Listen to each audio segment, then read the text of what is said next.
আসসালামু আলাইকুম। Technique easy এডুকেশনের পক্ষ থেকে তোমাদের সবাইকে আমন্ত্রণ জানাচ্ছি নবম শ্রেণীর নতুন কারিকুলামের আরও নতুন একটি ইংরেজি ক্লাসে। আশা করি যে যেখানে আছো ভালো আছো, সুস্থ আছো, টেকনিক ইজি এডুকেশনের পাশেই আছো। আজকের ক্লাসে আমরা আলোচনা করব আমাদের দশম চ্যাপ্টার নিয়ে। আমরা আমাদের দশম চ্যাপ্টারের দুইটি পর্ব আগে দেখে এসেছি। আজকে হচ্ছে আমাদের তৃতীয় পর্ব। আজকের ক্লাসে আমরা 10.3.4 থেকে শুরু করব। তাহলে চলো দেখে নেওয়া যাক আমাদের 10.3.4 এ কি আছে। দেখো আমাদের 10.3.4 এ বলা হচ্ছে read the text given below and share your learning in pairs, letter share it with the class. নিচের টেক্সটটি পড়ো, জোড়ায় তোমার শিখন শেয়ার করো এবং পরের শ্রেণীতেও তা শেয়ার করো। আচ্ছা, তাহলে আমাদের কি করতে হবে? প্রথমে নিচের টেক্সটটা পড়তে হবে। নিচে যে টেক্সট দেওয়া আছে সেটা হচ্ছে বুলিং আকার্স ইন সোসাইটি। অর্থাৎ বুলিং মানে কি? বুলিং শব্দের অর্থ হচ্ছে উৎপীড়ন। বুলিং শব্দের অর্থ কি? উৎপীড়ন। অর্থাৎ উৎপীড়ন যে করা হয়, উৎপীড়ন বা মানুষকে যে সমাজে বিরক্ত করা হচ্ছে অনেককে নানাভাবে, সেই বুলিং বা সেই উৎপীড়ন একটা হচ্ছে সামাজিক অভিশাপ বা আমাদের সমাজের জন্য একটা কার্স বা অভিশাপ। আচ্ছা, আমরা সামনে অনেকগুলো শব্দ জানবো এবং অনেক কিছু পড়বো, সেই জন্য আগে আমরা আমাদের এই প্যাসেজের জন্য গুরুত্বপূর্ণ কিছু শব্দের অর্থ দেখে নিই। প্রথম শব্দটি খেয়াল কর। প্রথম শব্দ আছে ভাইস। ভাইস মানে হচ্ছে অপকর্ম। বুলিং, বুলিং মানে বিরক্ত করা, ভয় দেখানো বা উৎপীড়ন, যেটাকে বলতে পারি সহজ ভাষায়। অ্যাগ্রেসিভ মানে আক্রমণাত্মক, ইন্টেনশনালি ইচ্ছাকৃতভাবে। সাইকোলজিক্যাল মানসিক। প্রাইম মানে প্রধান। হিউমিলিয়েশন মানে অপমান। মিসট্রিটমেন্ট দুর্ব্যবহার।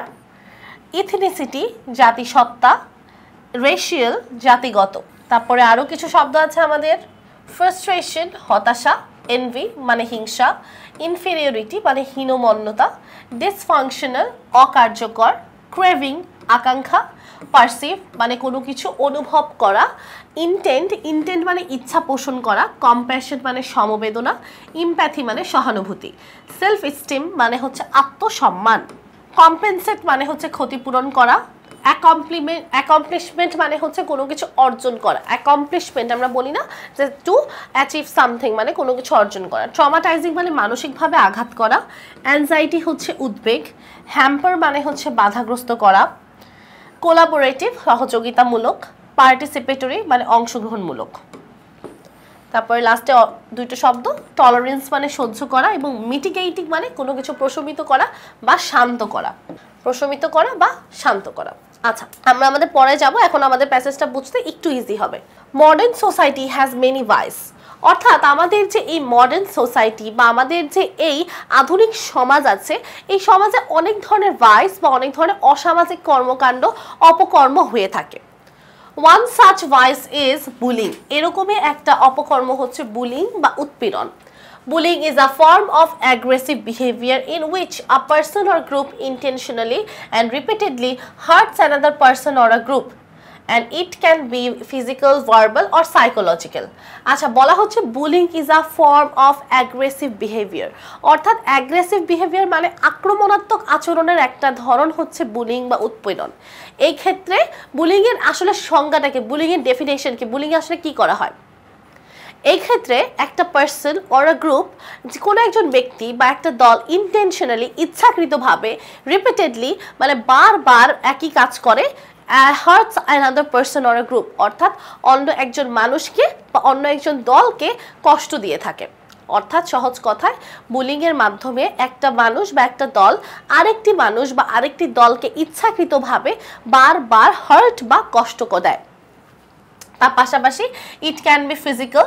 এই বুলিংটা কেমন হতে পারে? ফিজিক্যাল শারীরিক, ভার্বাল মৌখিক এবং সাইকোলজিক্যাল মানসিক। অর্থাৎ তোমার গায়ে যদি কেউ মারামারি করে তোমার সাথে, সেটা physical.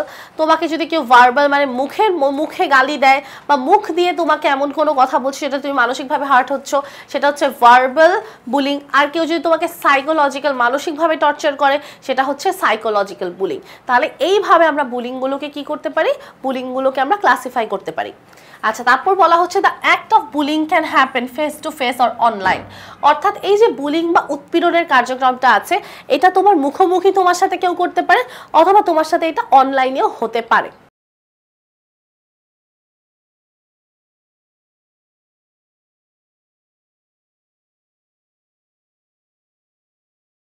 It is one of the prime challenges, এটা অন্যতম প্রধান একটি বাধা চিলড্রেন ফেস ইন স্কুল নাওএডেজ।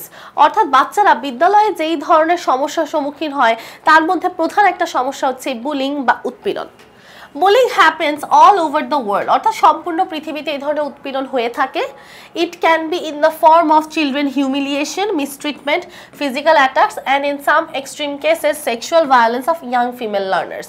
আচ্ছা কি বলছে দেখো, বুলিং অনেকভাবে হতে পারে, যেমন চিলড্রেন হিউমিলিয়েশন মানে বাচ্চাদের অপমান করা, হিউমিলিয়েশন মানে অপমান করা, মিসট্রিটমেন্ট বাচ্চাদের সাথে দুর্ব্যবহার করা, ফিজিক্যাল অ্যাটাক শারীরিকভাবে আক্রমণ করা, and in some extreme cases অর্থাৎ কোনো অতিরিক্ত মাত্রায় যদি কিছু ঘটে সেক্ষেত্রে কি করা হয়, ইয়াং ফিমেল লার্নার্স বা আমাদের যে ছোট ছোট মেয়ে আছে বা ছোট ছোট মেয়ে যারা শিক্ষানবিশ যারা মাত্র শিখছে সেই সকল লার্নার্সদেরকে সেক্সুয়ালি ভায়োলেন্স বা হচ্ছে যৌন নিপীড়ন করা হয়। কি করা হয়, যৌন নিপীড়ন করা হয়। এটাও একটা কি বুলিং এর শামিল। The causes of bullying are many, bullying বা এই উৎপীড়নের অনেকগুলো কারণ আছে। The cultural factor is one of the main causes of bullying. দেখো প্রথম যে কারণটা বলা আছে সেটা হচ্ছে the cultural factor। প্রথম কারণ কি, প্রথম কারণ হচ্ছে cultural factor, এটাতে আমরা 1 দিয়ে রাখি। cultural factor মানে হচ্ছে সংস্কৃতি বা আমরা আমাদের সমাজ থেকে কি শিখছি এই জিনিসটাও কিন্তু একটা বিশেষ ভূমিকা পালন করে বুলিং এর ক্ষেত্রে। যেমন বলা হচ্ছে individuals race and ethnicity are included here, অর্থাৎ একজন ব্যক্তির রেস জাতিগত বৈশিষ্ট্য বা জাতিসত্তা কি এটাও এখানে অন্তর্ভুক্ত। Children who belong to racial minorities are often bullied by children belong to racial majorities.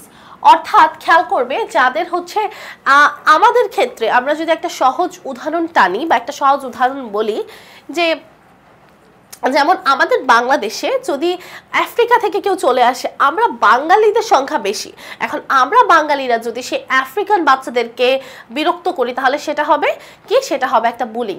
কেননা আমরা হচ্ছে রেশিয়াল মেজরিটি, ঠিক আছে। এখন আমরা রেশিয়াল মাইনরিটি অর্থাৎ জাতিগতভাবে যারা ক্ষুদ্র পরিসরে আছে, আমরা জাতিগতভাবে গরিষ্ঠ আর ওরা হচ্ছে কি জাতিগতভাবে লঘিষ্ঠ। তো লঘিষ্ঠদের উপর যখন কোনো গরিষ্ঠরা অত্যাচার করছে সেটাও কিন্তু একটা বুলিং। তারপর বলা হচ্ছে again high expectations of parents can be too stressful for some children, অর্থাৎ বাবা মাদের একটা উচ্চ আকাঙ্ক্ষা থাকে বাচ্চাদের থেকে, যেমন আমার সন্তান A+ পাবে, আমার সন্তান অনেক ভালো ফলাফল করবে, আমার সন্তান সবার চেয়ে উপরে থাকবে, ফার্স্ট হবে। এই এক্সপেকটেশনটা কি করে, এক্সপেকটেশনটা বাচ্চাদেরকে স্ট্রেসফুল করে, অনেক চিন্তিত করে যে আচ্ছা ঠিক আছে আমার বাবা মা এটা চায় আমার এটা করতে হবে, এই যে একটা স্ট্রেস চলে আসে বাচ্চাদের মধ্যে। অ্যান্ড অ্যাজ আ রেজাল্ট এবং এর ফলে these children sometimes express their frustrations and anger by shouting or bullying fellow learners. এই সকল বাচ্চারা কি করে, এই সকল বাচ্চাদের মধ্যে একটা রাগ, একটা হতাশা চলে আসে। ফ্রাস্ট্রেশন মানে কি, হতাশা। তখন বাচ্চাদের থেকে যে বাবা মা এত এক্সপেকটেশন করে, চিন্তায় চিন্তায় চিন্তায় বাচ্চারা হতাশ হয়ে যায় এবং হতাশা থেকে বাচ্চাদের মধ্যে একটা রাগ, অ্যাঙ্গার চলে আসে। তখন সেই বাচ্চারা কি করে, শাউটিং, অন্যদের উপর চিৎকার করে, বুলিং বা অন্যদেরকে উৎপীড়ন করা শুরু করে। কাদেরকে, ফেলো লার্নার্স। ফেলো লার্নার মানে সহপাঠী যারা আছে, সহপাঠীদের উপর অত্যাচার শুরু হয়ে যায়, সহপাঠীদের উপর তাদের রাগটা বের হয়ে আসে। ফার্দারমোর এনভি, এনভি মানে হচ্ছে হিংসা। হিংসা যদি থাকে towards someone or a sense of inferiority can lead to bullying. বলা হচ্ছে কারোর প্রতি যদি তোমার হিংসা থাকে, or sense of inferiority, sense of inferiority মানে হচ্ছে তোমার মধ্যে যদি হীনমন্যতা থাকে, অর্থাৎ তুমি যদি নিজেকে সবার থেকে ছোট মনে করো বা তুমি যদি তোমার নিজেকে সবার থেকে হীন মনে করো, তখন যে হীনমন্যতা আছে বা তোমার মনে যদি কারোর প্রতি হিংসা থাকে, এই দুইটা জিনিসও তোমাকে কি করতে পারে, হিংসার আর এই হীনমন্যতা তোমাকে বুলিং বা উৎপীড়নের দিকে নিয়ে যেতে পারে এবং তুমি অন্য কারো বুলিং বা উৎপীড়ন করতে পারো। The report shows that children from dysfunctional families often bully other children. অর্থাৎ বলা হচ্ছে যে এই সকল পরিবার কি ডিসফাংশনাল। আমরা ডিসফাংশনাল শব্দের অর্থ একটু আগে এখানে দেখেছিলাম, অকার্যকর। ডিসফাংশনাল মানে অকার্যকর। আচ্ছা, তাহলে এখানে বলা হচ্ছে যে ডিসফাংশনাল ফ্যামিলিজ অফেন বুলি আদার চিলড্রেন্স, অর্থাৎ যাদের পরিবার অকার্যকর। অকার্যকর বলতে কি ধরনের পরিবার বোঝাচ্ছে, যে পরিবারে সারাদিন মারামারি হয়, যে পরিবারে বাবা মার বিচ্ছেদ হয়েছে, এই ধরনের যে পরিবারগুলো আছে অকার্যকর পরিবার, সেই পরিবারগুলোতে কি হয়, অফেন বুলি আদার চিলড্রেন, সেই পরিবারের বাচ্চারা অন্য বাচ্চাদের প্রতি কি হয়, হিংসাত্মক এবং আক্রমণাত্মক আচরণ করে, উৎপীড়ন করে। বিসাইডস পাশাপাশি ইন সাম কেসেস কিছু কিছু ক্ষেত্রে craving for attention and the desire to be perceived as brave and confident one intends to bully. আচ্ছা, বলা হচ্ছে ক্রেভিং ফর অ্যাটেনশন, যদি কেউ অ্যাটেনশন বা কেউ যদি কারো থেকে আকর্ষণ চায়, অর্থাৎ আমি চাই যে সবাই আমার দিকে মনোযোগ দিবে, আমার একটা ক্রেভিং, আমার একটা তীব্র আকাঙ্ক্ষা আছে যে সবাই আমার দিকে তাকিয়ে থাকবে, সবাই আমার কথা বলবে, আমি যদি সবার অ্যাটেনশন চাই, সেই ক্ষেত্রে আমি কি করতে পারি, বুলি করতে পারি, কারণ বুলি করলে তো সবাই আমাকে অ্যাটেনশন দিবে। আবার কারো যদি এমন ডিজায়ার বা ইচ্ছা থাকে যে আমি অনেক সাহসী, আমার অনেক কনফিডেন্ট, অনেক আত্মবিশ্বাস আছে, সে তার সাহস বা আত্মবিশ্বাস দেখানোর জন্য কি করে, আরেকজনকে বুলি করে, আরেকজনকে অত্যাচার করে, যে দেখ আমি কত সাহসী। In addition a lack of compassion and empathy, যদি কারোর মধ্যে সহানুভূতি এবং কারোর প্রতি যদি ভালোবাসা কম থাকে, তোমার মনে করো কারোর প্রতি সহানুভূতি নেই, তোমার মনে করো কারোর প্রতি সমবেদনা নেই, তখন কি হবে, তখন হচ্ছে বুলিংয়ের সৃষ্টি হতে পারে তোমার মনে। অর্থাৎ অন্য মানুষের প্রতি অবশ্যই সমবেদনা, সহানুভূতি জিনিসটা থাকতে হবে। Some students who tend to bully others have low self-esteem, অর্থাৎ যে সকল মানুষের মাঝে কি থাকে, যে সকল মানুষের মাঝে আরেকজনকে বুলি বা উৎপীড়ন করার একটা টেন্ডেন্সি থাকে, বা তাদের মধ্যে একটা ইচ্ছা থাকে, একটা আকাঙ্ক্ষা থাকে আরেকজনকে টর্চার করার, আরেকজনকে উৎপীড়ন করার, তারা হচ্ছে কি লো সেলফ এস্টিম, বা তারা হচ্ছে কি থাকে, আত্মমর্যাদা তাদের থাকে না বললেই চলে, বা খুবই কম থাকে। They try to compensate for this feeling by picking on others and a sense of accomplishment through bullying. তাদের মধ্যে যে একটা আত্মবিশ্বাস থাকে না, বা তারা কোনো কিছুর যোগ্য না, এই অনুভূতিটা তারা চায় না, এবং এই অনুভূতিটার ক্ষতিপূরণ হিসেবে তারা কি করে, অন্যদের বুলি করছে, এবং এর মাধ্যমে তারা নিজেদেরকে বড় মনে করতেছে, যে আচ্ছা ঠিক আছে আমি আরেকজনকে বুলি করতেছি, আরেকজনকে অত্যাচার করতেছি। এইটা তাদের মধ্যে একটা সেন্স অফ অ্যাকমপ্লিশমেন্ট, বা তাদের মধ্যে একটা অর্জন আসছে, যে এটাকে তারা একটা অ্যাচিভমেন্ট বা অর্জন হিসেবে মনে করছে। তাহলে এই জিনিসটা কিন্তু কিসের মাধ্যমে হচ্ছে, বুলিংয়ের কারণে হচ্ছে। তাহলে যারা কি সেই সকল শিক্ষার্থীরাই বুলি করে যারা হচ্ছে লো সেলফ এস্টিম, যাদের মধ্যে আত্মমর্যাদা, আত্মবিশ্বাস কম, এবং তারা বুলি করে নিজেদেরকে খুব মনে করে যে তারা খুব একটা কিছু অ্যাচিভ করে ফেলেছে বা অর্জন করে ফেলেছে, বাট আসলে কিন্তু তা একদমই নয়। The effects of bullying on a children are very traumatizing, অর্থাৎ একজন শিশুকে বুলি করলে বা একজন শিশুকে উৎপীড়ন করলে তার উপর যে প্রভাবটা পড়ে, সেই প্রভাবটা খুবই ক্ষতিকর এবং কষ্টদায়ক।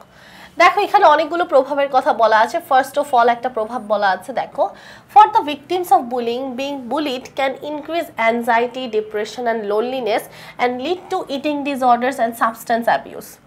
বলা হচ্ছে যে যাকে বুলি করা হবে বা যাকে উৎপীড়ন করা হবে, সেই ব্যক্তি বা সেই ভিকটিমটা কি হবে, সেই ভিকটিমটার মধ্যে অ্যাংজাইটি বৃদ্ধি পাবে, পাশাপাশি ডিপ্রেশন আসবে, হতাশা, লোনলিনেস, একাকিত্ব কাজ করবে, লিড টু ইটিং ডিসঅর্ডার, খাদ্যাভ্যাসের মধ্যে সমস্যা দেখা দিবে, সাবস্টেন্স অ্যাবিউজ মানে হচ্ছে মাদকাসক্ত হয়ে যাবে তারা, অর্থাৎ নানা ধরনের সমস্যার সৃষ্টি হবে কিসের কারণে, এই বুলিংয়ের কারণে। Being bullied can also effect mental health and increase suicide risk, এটা আমাদের মানসিক স্বাস্থ্যের উপরে প্রভাব ফেলে এবং আত্মহত্যার প্রবণতাটাকে আরও বেশি বাড়ায়। It can also result in decreased academic achievements, অর্থাৎ তোমার একাডেমিক যে অর্জন সেইটা কমে যাবে, তুমি যে ভালো ফলাফল করতা সেটা আর হবে না, সেটা ধীরে ধীরে কি হবে, কমে যাবে। Normal development of the victims would hamper and might lead to growing up with low self-esteem. বলা হচ্ছে normal development of victims would hamper and might lead to growing up with low self-esteem, অর্থাৎ যাকে বুলি করা হচ্ছে সে ধীরে ধীরে তার যে গ্রোথ আছে বা তার যে উন্নয়ন, ডেভেলপমেন্ট আছে সেটা কমে যাবে, এবং তার পাশাপাশি তার আত্মবিশ্বাস, আত্মমর্যাদা কমে যাবে। মোস্ট ইম্পর্টেন্টলি মনে রাখতে হবে বা খুবই গুরুত্বপূর্ণ একটা বিষয় হচ্ছে, bullied victims may grow up to be abusive individuals putting themselves and others at risk. বলা হচ্ছে যাদেরকে বুলি করা হচ্ছে, কি করা হচ্ছে, বুলি করা হচ্ছে, তারা অ্যাবিউসিভ ইন্ডিভিজুয়াল হয়ে যেতে পারে, এবং তার পাশাপাশি তারা নিজেদেরকে বিভিন্ন ঝুঁকির সাথে যুক্ত করে, বিভিন্ন অপকর্মের সাথেও কি তারা ধীরে ধীরে যুক্ত হয়ে যায়। This bullying problem needs to be addressed carefully in school, অর্থাৎ বিদ্যালয়ে এই বুলিং প্রবলেমটা সম্পর্কে কথা বলা উচিত বা সমাধান করা উচিত। or it would be challenging to ensure a learner friendly educational environment। আর যদি আমরা এটা করতে না পারি তাহলে আমাদের যে লার্নার ফ্রেন্ডলি অর্থাৎ আমাদের পরিবেশ বান্ধব শিক্ষা বান্ধব যে একটা শিক্ষা প্রতিষ্ঠান দরকার সেই ধরনের শিক্ষা প্রতিষ্ঠানে একটা পরিবেশ নিশ্চিত হবে না। তাহলে আমাদের শিক্ষা বান্ধব পরিবেশ শিক্ষা প্রতিষ্ঠানে নিশ্চিত করতে হলে অবশ্যই আমাদের এই বুলিং সম্পর্কে সচেতন থাকতে হবে, বুলিংটা স্কুল থেকে বিদ্যালয় থেকে বাদ দিতে হবে। A collaborative and participatory approach to addressing this problem is essential. অর্থাৎ কোলাবোরেটিভ মানে সহযোগিতাপূর্ণ এবং পার্টিসিপেটরি মানে অংশগ্রহণমূলক কিছু সমাধান লাগবে এই সমস্যাটার। Only combined effort from the teachers, parents and policy makers would work to eradicate this social problem। অর্থাৎ শিক্ষকরা, মাতা পিতারা এবং পলিসি মেকার যারা নিয়ম কানুন বানায় তারা মিলে যদি চেষ্টা করে, কম্বাইন্ড একত্রিতভাবে যদি তারা চেষ্টা করে তাহলে তারা ইরাডিকেট বা দূরীভূত করতে পারবে এই সামাজিক সমস্যাটা। Every cause of bullying needs to be identified and addressed. অর্থাৎ বুলি হওয়ার প্রত্যেকটা কারণ চিহ্নিত করা উচিত এবং প্রত্যেকটা কারণকে শনাক্ত করা উচিত, সমাধান করা উচিত। The school administration would ensure a zero tolerance policy for any instance of bullying। অর্থাৎ স্কুল অ্যাডমিনিস্ট্রেশন বা আমাদের যে স্কুলের কর্তৃপক্ষ, বিদ্যালয়ের কর্তৃপক্ষরা থাকে তারা নিশ্চিত করবে যে তাদের বিদ্যালয়ে জিরো টলারেন্স পলিসি থাকবে। অর্থাৎ কোনোভাবেই কোনো ধরনের বুলি বা কোনো ধরনের উৎপীড়ন সহ্য করা হবে না। টলারেন্স মানে সহ্য করা, অর্থাৎ জিরো টলারেন্স থাকবে। স্কুলে বা বিদ্যালয়ে যদি কেউ একটু পরিমাণও বা অল্প একটু কিঞ্চিত পরিমাণও যদি কাউকে বুলি করে তবেই যেন তাকে বিদ্যালয় থেকে বের করে দেওয়া হয়। জিরো টলারেন্স পলিসি থাকতে হবে বিদ্যালয়ে। Parents on the other hand should be careful not to engage in any behavior that can result in bullying। অর্থাৎ অপরপক্ষে মাতা পিতাদেরকেও সচেতন থাকতে হবে যে তারা যেন অন্য কোনো ধরনের আচরণের সাথে যুক্ত হয়ে না যায় বা অন্য কোনো ধরনের কাজের সাথে যেন তারা যুক্ত না হয়ে যায়। এই জিনিসটা সম্পর্কে বাবাকে খেয়াল রাখতে হবে। Every possible mitigating measures should be taken to stop bullying and make school safe for children। অর্থাৎ স্কুলটা যেন বাচ্চাদের জন্য সুরক্ষিত একটা জায়গা হয় সেই জন্য বুলিকে থামাতে হবে, উৎপীড়নকে থামাতে হবে, উৎপীড়নকে না বলতে হবে এবং এই উৎপীড়নকে থামানোর জন্য যত প্রকার পদক্ষেপ নেওয়া দরকার তত প্রকার পদক্ষেপ নিতে হবে। এভরি পসিবল মিটিগেটিং মেজার মানে পদক্ষেপ, মিটিগেটিং মানে প্রশমিত করার পদক্ষেপ। অর্থাৎ যতগুলো এই সমস্যাকে প্রশমিত করার যতগুলো সম্ভাব্য পদক্ষেপ আছে সব পদক্ষেপ নিতে হবে এবং তার পাশাপাশি বাচ্চাদের জন্য বিদ্যালয়টাকে সুরক্ষিত করে তুলতে হবে। তাহলেই তো বাচ্চারা হচ্ছে কি বিদ্যালয়ে সুরক্ষিত থাকবে এবং তাদের কি একটা সুন্দর জীবন হবে। ওকে, তাহলে আমাদের মেইনলি প্যাসেজটা কি নিয়েছিল আমরা শর্টেই বুঝতে পেরেছি। আমাদের এখানে ফার্স্ট ছিল হচ্ছে আমাদের বুলিং নিয়ে, সেকেন্ড ছিল কজেস অফ বুলিং এবং থার্ড ছিল এফেক্টস অফ বুলিং। ঠিক আছে, আমাদের এখানে টোটাল অনেকগুলো কারণ এবং অনেকগুলো রেজাল্ট বলা আছে। আশা করি আমরা সবাই এটা বুঝতে পেরেছি। আমরা চলে যাবো আমাদের পরের অংশে বলা হচ্ছে now read the text again and find out the meaning of the following words using different reading strategies. Later share your responses with the class. টেক্সটে আবার পড়ার বিভিন্ন কৌশল অবলম্বন করে নিচের শব্দের অর্থগুলো খুঁজে বের করো, উত্তরগুলো শ্রেণীতে শেয়ার করো। সহজ কথা, আমাদের এই শব্দের অর্থগুলো লিখতে হবে।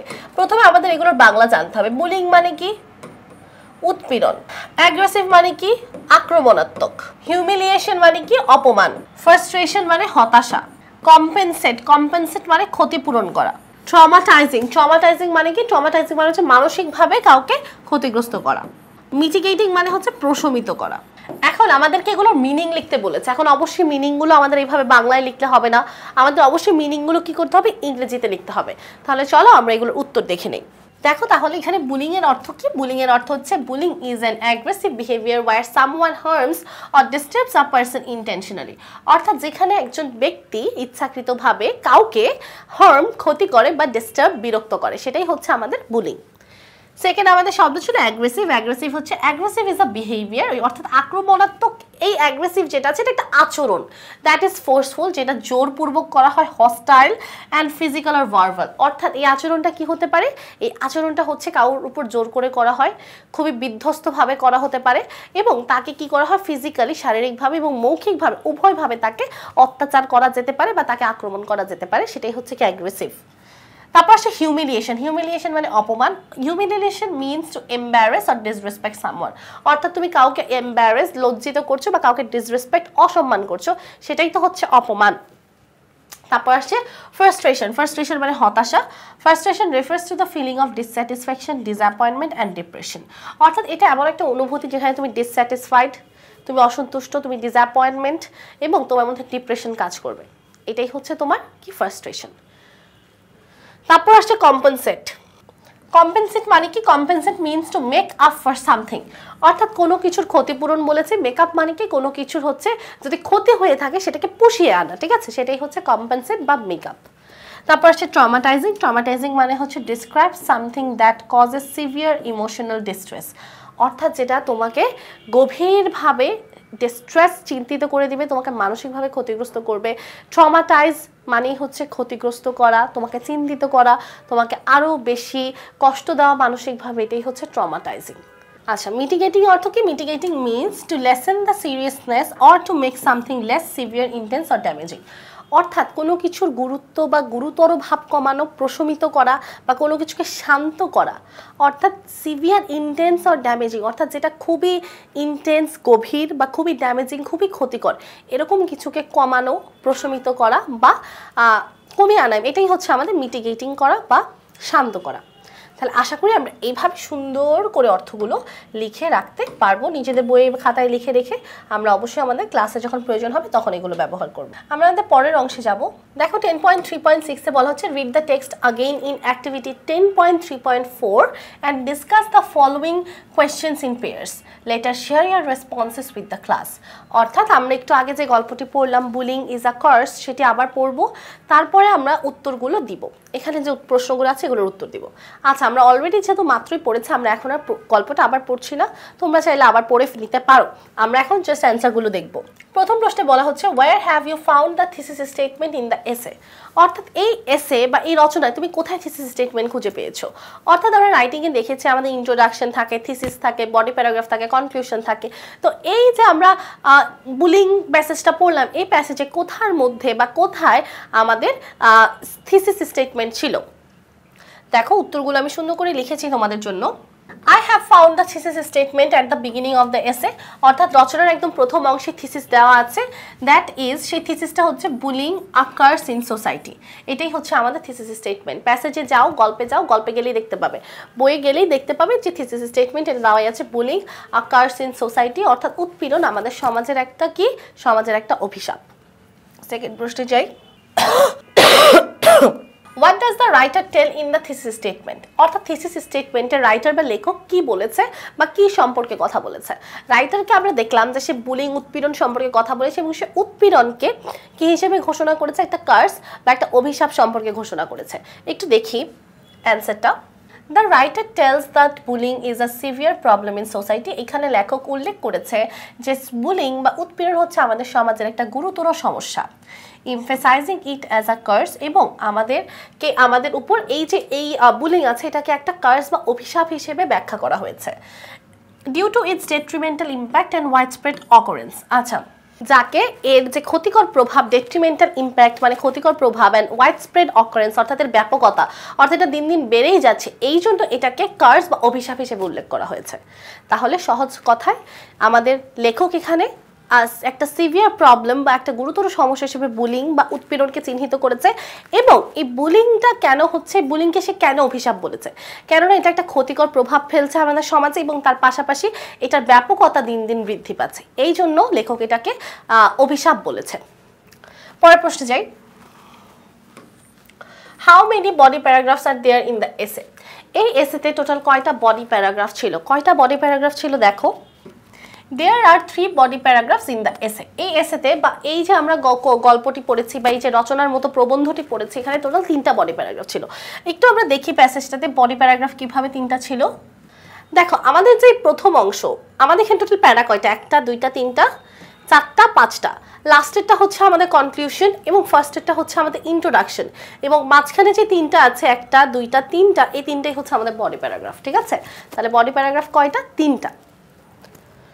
ওকে, দেয়ার আর 3 বডি প্যারাগ্রাফস আমরা লিখে দিয়েছি। ওকে, পরের প্রশ্নে যাচ্ছি। পরের প্রশ্নে বলা হচ্ছে how many causes have you identified in the এসে।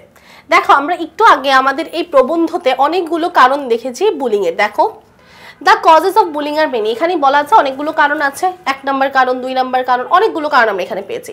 সুন্দরভাবে এগুলো উল্লেখ করতে হবে আমাদের উত্তরের মাধ্যমে। প্রশ্নই করা হয়েছে যে কয়টা কজ খুঁজে পেয়েছো এবং হোয়াট আর দে, সেই কারণগুলো কি কি। তাহলে চলো অ্যান্সারটা দেখে নেওয়া যাক। I have identified 5 causes in the essay. আমি এই প্রবন্ধে টোটাল 5টা কারণ খুঁজে পেয়েছি। দে আর, সেগুলো হচ্ছে number 1, race and ethnicity leading to racial bullying, অর্থাৎ এখানে তোমার জাতিগত বা জাতিসত্তার কারণে তোমার সাথে কি হতে পারে, তোমার সাথে বুলিং বা নিপীড়ন উৎপীড়ন হতে পারে। দ্বিতীয় কারণ হাই প্যারেন্টাল এক্সপেকটেশন, অর্থাৎ বাবা মা যখন অতিরিক্ত আকাঙ্ক্ষা করে তখন সন্তানের মধ্যে অ্যাংজাইটি, ফ্রাস্ট্রেশন এবং হতাশা চলে আসে, এবং এটার কারণে কিছু কিছু স্টুডেন্টরা বা কিছু কিছু বাচ্চারা বুলিং বা এই ধরনের উৎপীড়নের আচরণ করে। Third reason, dysfunctional family backgrounds causing children to bully others, অর্থাৎ তোমার পরিবার যদি অকার্যকর হয়, তোমার পরিবারে যদি পারিবারিক বিচ্ছেদ থাকে, পরিবারে যদি পারিবারিক কলহ থাকে, তখন হচ্ছে একজন শিশু বা একজন স্টুডেন্ট কি করতে পারে, আরেকজনকে বুলি বা অত্যাচার করার একটা টেন্ডেন্সি তার মধ্যে দেখা যায়। 4 নম্বর হচ্ছে seeking attention, desiring to appear brave or confident, the lack of empathy and compassion contributing to bullying. দেখো এখানে একই সাথে আমি অনেকগুলো কারণ লিখেছি, যেমন কেউ যদি অ্যাটেনশন খুঁজে, কেউ যদি নিজের সাহসিকতা প্রমাণ করতে চায় বা নিজে খুব কনফিডেন্ট এটা বোঝাতে চায়, তখন সে আরেকজনকে অত্যাচার করে, বুলি করে। এবং কারোর মধ্যে যদি ইম্প্যাথি, সহানুভূতি এবং কম্প্যাশন, সংবেদনার অভাব থাকে, তখনও সে আরেকজনকে বুলি বা অত্যাচার করতে পারে। 5 নম্বর কারণ, bullying behavior associated with low esteem and the need to compensate for it by bullying others, অর্থাৎ যে ব্যক্তির মধ্যে আত্মসম্মান কম থাকে বা আত্মবিশ্বাস কম থাকে, সে নিজের আত্মবিশ্বাসকে কিভাবে ক্ষতিপূরণ করে, আরেকজনকে টর্চার করার মাধ্যমে। সে তখন মনে করে যে না, সে খুব সাহসী, তার মধ্যে কি আছে, অনেক বেশি শক্তি আছে। তাহলে এই কারণেও কি করে মানুষ বুলি বা উৎপীড়ন করে থাকে। পরের প্রশ্নে বলা হচ্ছে what are the linking devices that writer use to describe the causes and effects of bullying, give examples from the text.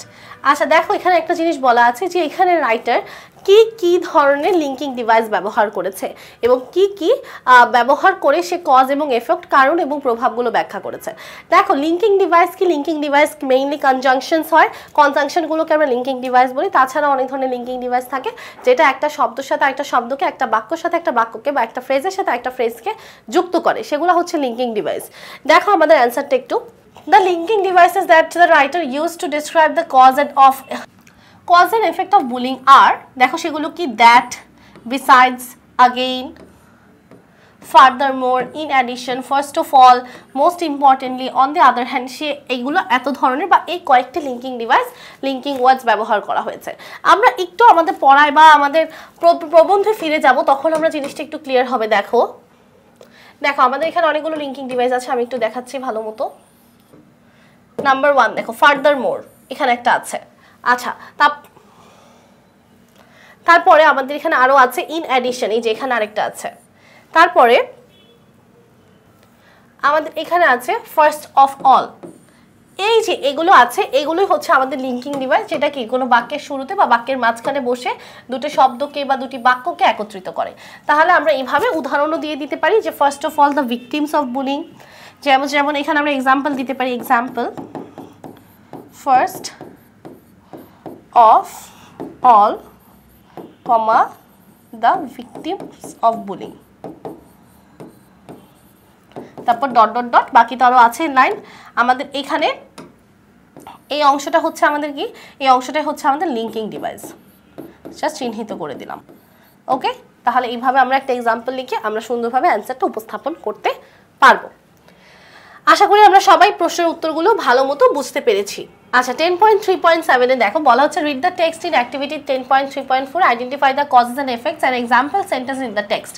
অর্থাৎ আমরা একটু আগে যে গল্পটা বা প্রবন্ধটা পড়েছি, সেই প্রবন্ধটা আবার পড়তে হবে, আবার পড়ার পরে সেখানে যে কারণ, প্রভাব এবং সেই বাক্যগুলো আছে টেক্সটে, সেগুলো এখানে উল্লেখ করতে হবে। একটা করে দেওয়া আছে, আমরা একটু দেখে নেই কি লেখা আছে। দেখো এখানে প্রথমে কজ দেওয়া আছে কালচারাল ফ্যাক্টরস, অর্থাৎ সাংস্কৃতিক কিছু বিষয়বস্তুগুলো প্রভাব ফেলে, অর্থাৎ সাংস্কৃতিক কিছু বিষয়বস্তুর কারণে মানুষ বুলিং করে বা করতে শিখে। এটা প্রভাবে কি হচ্ছে, এটা এফেক্ট হচ্ছে বুলিং, অর্থাৎ মানুষ বুলিং শিখছে। এক্সাম্পল সেন্টেন্স প্যাসেজে দেওয়া আছে, দেখো একদম হুবহু, children become victims of bullying because of cultural factors.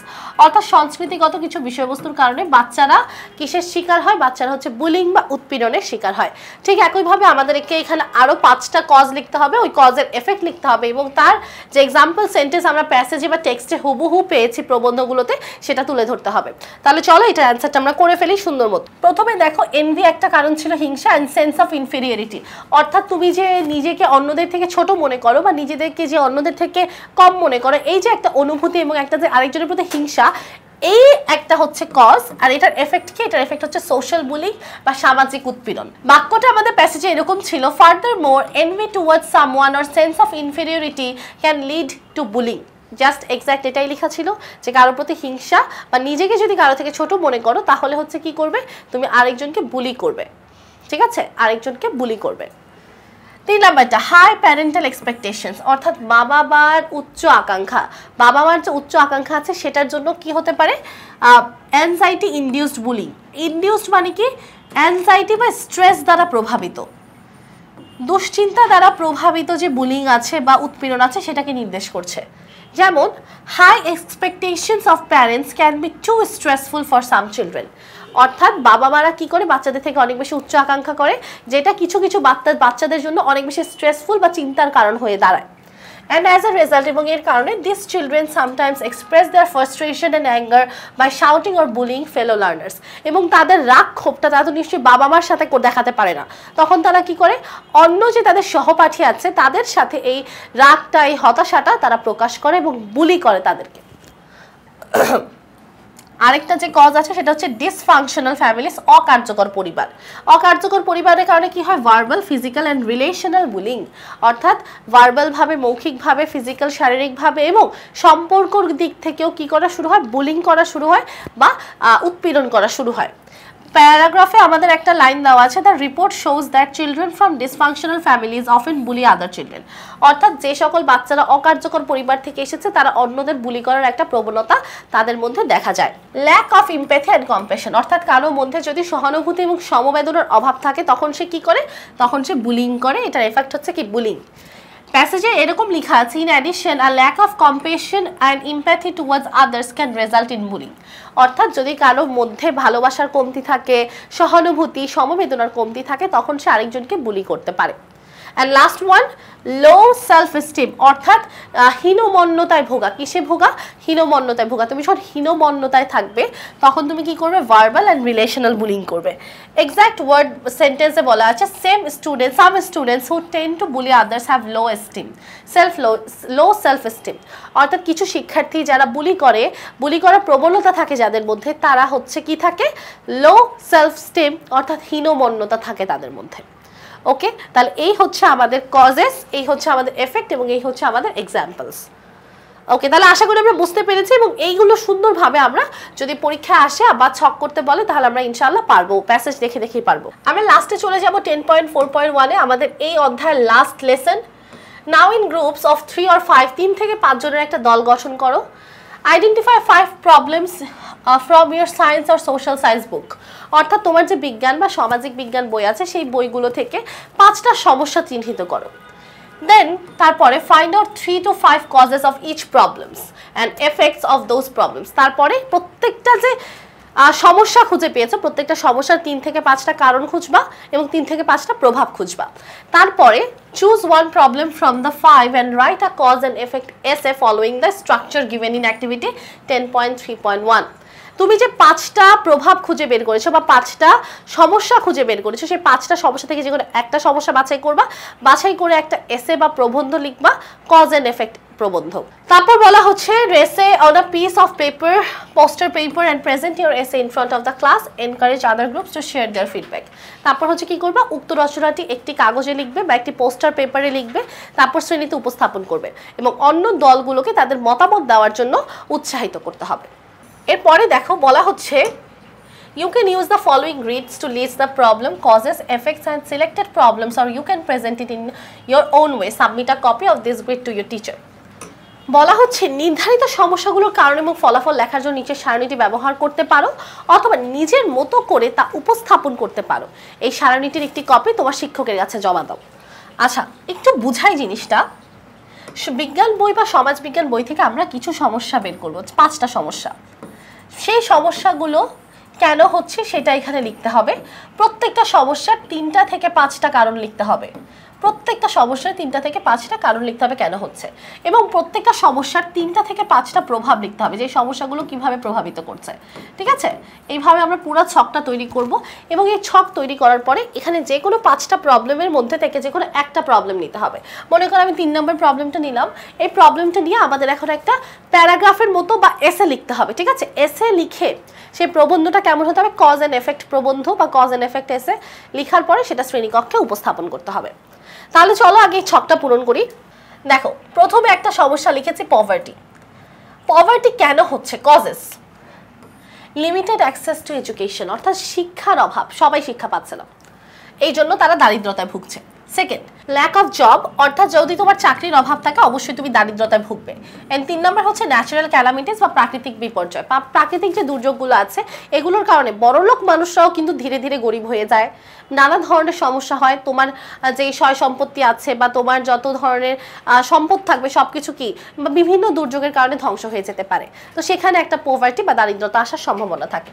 এবং এটা এফেক্টগুলো দেখো, যখন আমাদের পভার্টি হচ্ছে শিক্ষার অভাবের কারণে, সেটা কি করছে, হিন্ডার্স, বাধাগ্রস্ত করছে আমাদের ইকোনমিক, অর্থনৈতিক এবং সোশ্যাল ডেভেলপমেন্ট, সামাজিক উন্নয়ন।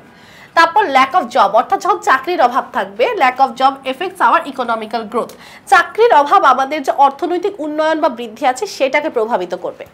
তারপরে আসছে লস অফ ওয়েলথ, অর্থাৎ আমাদের সম্পদের অভাব, ফিউচার ডিজিজেস, অর্থাৎ বিভিন্ন ধরনের ভবিষ্যতের রোগ, এবং ল্যাক অফ ফুড, এবং খাদ্যাভাবও হবে। অর্থাৎ তোমার এই প্রাকৃতিক দুর্যোগ দারিদ্রতা আনবে, এবং দারিদ্রতার কারণে কি কি প্রভাব আসবে, তোমার ওয়েলথ থাকবে না, তোমার বিভিন্ন ধরনের রোগ হবে, এবং ল্যাক অফ ফুড, খাদ্যাভাব থাকবে। তারপর আসছে আনএমপ্লয়মেন্ট বা বেকারত্ব। বেকারত্ব কি করে, বেকারত্ব হচ্ছে ল্যাক অফ এডুকেশন একটা কজ। তারপর ল্যাক অফ ডিস্ট্রিবিউশন, ডিস্ট্রিবিউশনের কথাটা কেন আসছে, অর্থাৎ অনেক যোগ্য মানুষ অযোগ্যের কারণে জায়গা পায় না, অর্থাৎ এখানে হচ্ছে কিছু কারসাজি হয় যে কারণে যোগ্য মানুষরা জায়গা পায় না, এবং ডিস্ট্রিবিউশন, বন্টনের একটা অভাব থাকে। ল্যাক অফ স্কিলস, দক্ষতার অভাবেও হচ্ছে কি আনএমপ্লয়মেন্ট বা বেকারত্ব থাকে। আমরা লেখাপড়া ঠিকই করি কিন্তু আমরা নানা কাজে দক্ষ থাকি না, তার কারণে আমাদের কি চাকরিটা পাই না সহজে বা বেকার থেকে যায়। এটার প্রভাব কি হচ্ছে দেখো, limited social economic mobility. Mobility মানে হচ্ছে আমাদের গতিময়তা লিমিটেড বা সীমিত হয়ে যায়, আমাদের গতিময়তা কমে যায়, এবং সামাজিক অর্থনৈতিক উভয় ক্ষেত্রেই এটা হয়। তারপর বলা হচ্ছে disparity in society giving rise and to unemployment. Disparity in society মানে সমাজে যখন অসমতা থাকবে তখন কি হবে, ল্যাক অফ ডিস্ট্রিবিউশন, এবং এই ল্যাক অফ ডিস্ট্রিবিউশন, অসমতার মাধ্যমে আমাদের আনএমপ্লয়মেন্টটা ধীরে ধীরে বৃদ্ধি পাবে। এবং last one, lack of skills কি করছে, limited employability, reduced economic opportunities, অর্থাৎ আমাদের এমপ্লয়াবিলিটি বা চাকরির সুযোগ কমে যাবে, সীমিত হয়ে যাবে, এবং আমাদের অর্থনৈতিক যে সুযোগ সুবিধা আছে সেটাও ধীরে ধীরে কমে যাবে। তারপর আছে প্রাইস হাইক। প্রাইস হাইক হচ্ছে মূল্য বৃদ্ধি বা মূল্যর ঊর্ধ্বগতি। প্রথম কারণ ল্যাক অফ সার্ভেলেন্স। সার্ভেলেন্স মানে হচ্ছে নজরদারির অভাব বা তদারকির অভাব। আনস্ক্রুপুলাস বিজনেসম্যান, অর্থাৎ অসাধু ব্যবসায়ী। আনস্ক্রুপুলাস বিজনেসম্যান মানে অসাধু ব্যবসায়ী। তারপর আসছে সাপ্লাই চেইন ডিসরাপশনস, অর্থাৎ আমাদের যখন সাপ্লাই চেইন, অর্থাৎ যেখান থেকে খাদ্যগুলো আসছে, দেখো এখানে বলাই আছে প্রাইস হাইক। প্রাইস হাইক কিসের হয়, খাবারের হয় বা যে কোনো খাদ্য উপাদানের হয়। তো সাপ্লাই চেইন ডিস, অর্থাৎ যারা সাপ্লাই দিচ্ছে সেখানে যদি ডিসরাপশন বা বাধাগ্রস্ততা থাকে তখন হচ্ছে আমাদের এই প্রাইস হাইকটা হতে পারে। দেখো first one, lack of surveillance, অর্থাৎ নজরদারির অভাব। Create harm to investors and consumers, বলা হচ্ছে যে যখন নজরদারির অভাব থাকে, নজরদারিটা কে করবে, অবশ্যই সরকার বা সরকারের লোকজন করবে। তো যখন সেটার অভাব থাকে তখন ইনভেস্টর এবং কনজিউমার, অর্থাৎ যে বিক্রেতা আছে এবং আমরা যারা ক্রেতা আছে, আমরা উভয়ই ক্ষতিগ্রস্ত হই।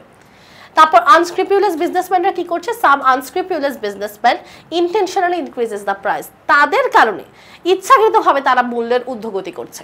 এবং last one, supply chain disruptions, disruptions in production, delayed deliveries and increased cost. তারা ইচ্ছা করে বাধাগ্রস্ততা সৃষ্টি করে, এবং বাধাগ্রস্ততা সৃষ্টির কারণে আমাদের হচ্ছে চাহিদাটা বাড়তে থাকে কিন্তু আমাদের প্রাপ্যটা কমে যায়, প্রাপ্তিটা কমে যায়। এবং প্রাপ্তি যখন কমে যায় তখন অটোমেটিক্যালি যে কোনো কিছুর দাম বেড়ে যায়। মনে করো এখন তোমার কাঁচামরিচ লাগবে, কাঁচামরিচের কোনো অভাব নেই, কিন্তু সেটা আটকে রাখা হয়েছে, ডিসরাপ্ট করে রাখা হয়েছে, সাপ্লাই চেইনটা বন্ধ করে রাখা হয়েছে, তখন ইচ্ছাকৃতভাবে তারা এটাকে আটকে রেখে এটার দাম অটোমেটিক্যালি বাড়াচ্ছে, কারণ আমরা তো পাচ্ছি না, যতটুকুই পাচ্ছি সেটা বেশি দামে নিতে হচ্ছে। বিষয়টা হচ্ছে এরকম। তাহলে এখানে এগুলো হচ্ছে আমাদের কজেস এবং এগুলো হচ্ছে আমাদের এফেক্টস।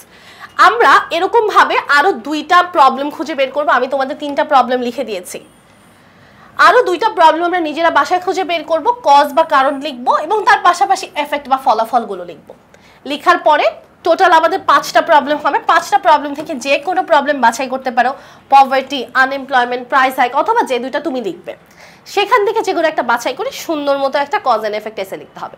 এটাই হচ্ছে তোমাদের এই পর্বের বাসার কাজ। তোমরা চাইলে সুন্দর মতো প্রাইস হাইক নিয়ে এসে লিখতে পারো, কারণ প্রাইস হাইকের এসেটা বেশ কমন এবং এটা এর আগে অনেকবার আমাদের যখন আগের কারিকুলাম ছিল সেই কারিকুলামে পরীক্ষা আসতে দেখা যেত। তাই আমি তোমাদেরকে সাজেস্ট করব প্রাইস হাইক যে এসেটা থাকবে সেটা পড়ার জন্য। তাহলে আশা করি আজকের পর্বটি আমরা বুঝতে পেরেছি। আমাদের 10ম চ্যাপ্টার আজকে এই পর্বের মাধ্যমে শেষ হচ্ছে। সম্পূর্ণ পর্বটিতে শেষ পর্যন্ত উপস্থিত থাকার জন্য অনেক অনেক ধন্যবাদ। পরবর্তী ক্লাসের আমন্ত্রণ জানিয়ে বিদায় নিচ্ছি। ততদিন পর্যন্ত সবাই সুস্থ থাকো, সুন্দর থাকো, টেকনিক ইজি এডুকেশনের পাশেই থাকো। আসসালামু আলাইকুম।